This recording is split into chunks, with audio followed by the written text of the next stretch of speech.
မင်္ဂလာပါရှင်ဒီနေ့မှာတော့အမေသားကိုနှုတ်နှုတ်ဆင်းပြီးတော့အပူချက်လေးချက်စားပါမယ်နော်ဒါတော့ပါဝင်တဲ့ပစ္စည်းလေးဖြစ်ပါတယ်ငရုတ်သီးစိမ်းကိုလည်းလှီးထားမယ်စပလင်နှုတ်နှုတ်ဆင်းထားမယ်ဒီဘက်ကတော့စမိတ်ပင်ပါရှင်ငပိရည်ပါဒါတော့ဟင်းခတ်မုံပါကျက်သွန်ဖြူအလုံးမုံပါရှင်စနွေးမုံပါပါမယ်စားပါပါမယ်ရှင်အရန်ကိုမှဒီချက်နီးကစားလို့ကောင်းပါတယ်နော်အမေသားကိုအချိုချက်ချက်စားကြိုစားညီငွေလာပြီဆိုရင်တော့ဒီလိုလေးချက်စားကြည့်ပါနော်အပူချပူလေးအရန်စားကောင်းပါတယ်ရှင်ကဲဒါဆိုရင်တော့စီစားထည့်ပါမယ်ကျမကတော့တန်တွင်စီကိုအသုံးပြုထားပါရှင်ကျိန်းနေတဲ့ရာစီကိုထည့်လို့ရပါတယ်နော်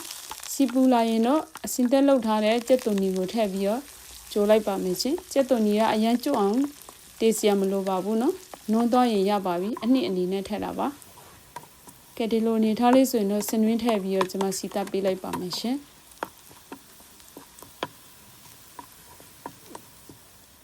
နောက်ဆင်းထားတဲ့အမေသားကိုလည်းထည့်ပြီးနေလိုက်ပါမယ်အရန်ကိုမှအနက်မှွေးပြီးတော့တကယ်စားလို့ကောင်းပါတယ်နော်ချက်စားကြည့်ပါရှင်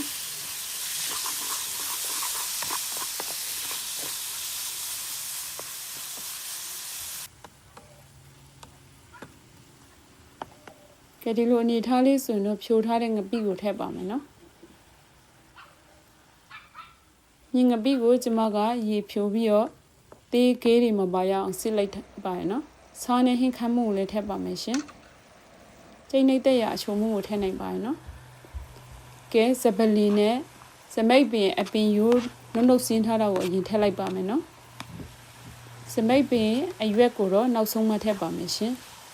ထည့်ပြီးတော့မွေလိုက်ပါမယ်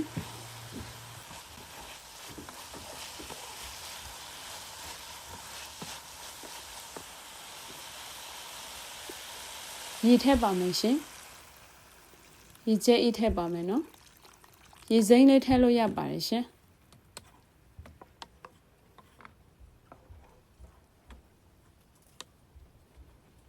ဒီရေလေးတဝက်လောက်ခန်းတော့ရတဲ့အထိအဖုံးအုပ်ပြီးတော့တည်ထားပေးလိုက်ပါမယ်နော်ကဲခုဆိုရင်တော့ရေကတဝက်လောက်ခန်းသွားပြီမြုပ်သီးစိမ်းထည့်ပါမယ်ရှင်မြုပ်သီးစိမ်းကိုကျမကမကြေသွားရအောင်ဒီရေခမ်းခါနီးမှထည့်ပါရနော်မေးသားနဲ့တူတူထည့်ရင်ငရုတ်သီးကဒီငရုတ်သီးကလေအပိန်းလေးမဟုတ်ဘဲနဲ့ကြေသွားရင်အရဆပြီးတော့ကိတ်မစားရောက်ပေါ့နော်ဒါကြောင့်မလို့ငရုတ်သီးကိုနောက်မှထည့်ပါရှင်ငရုတ်သီးကစိမ့်စိမ့်လေးနဲ့အတောင်းလိမ့်လေးဖြစ်နေအောင်နောက်မှထည့်ပါတယ်အဖုံးလေးအုပ်ပြီးတော့ဒီရေခမ်းသွားတဲ့အထိတီးထားပေးလိုက်မယ်နော်ကဲဒီလိုအနေထားလေးဆိုရင်တော့အပို့အငံမြည်လို့ရပါပြီရှင်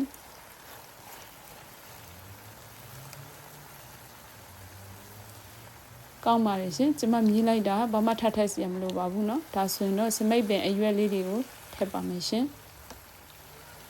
အနံလေးမွေးသွားအောင်ခဏလောက်တော့အဖုံးအုပ်ပြီးတော့ထားပါမယ်เนาะ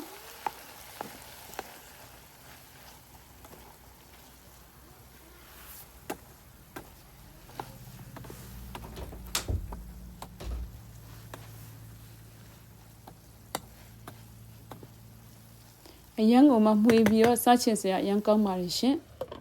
ဖုံးလေးခဏအုပ်ပြီးရင်တော့ကြက်ပါပြီနော်ကဲခုဆိုရင်တော့စားဖို့အဆင်သင့်ဖြစ်ပါပြီအပူချပူလေးပါနော်ငရုတ်သီးစိမ်းလေးစပြီးတော့အနက်အရတာနဲ့တကယ်ပြည့်စုံပါရင်နော်စပလင်အနက်ရဲ့စမိတ်ပဲအနက်ရဲ့ဆိုတော့လုံးဝအညီနဲ့မရှိပဲတကယ်စားလို့ကောင်းပါလိမ့်ရှင်အဆုံးထိကြည့်ပြီးတော့လည်းကျေးဇူးတင်ပါတယ်ချက်စားကြည့်ပါနော်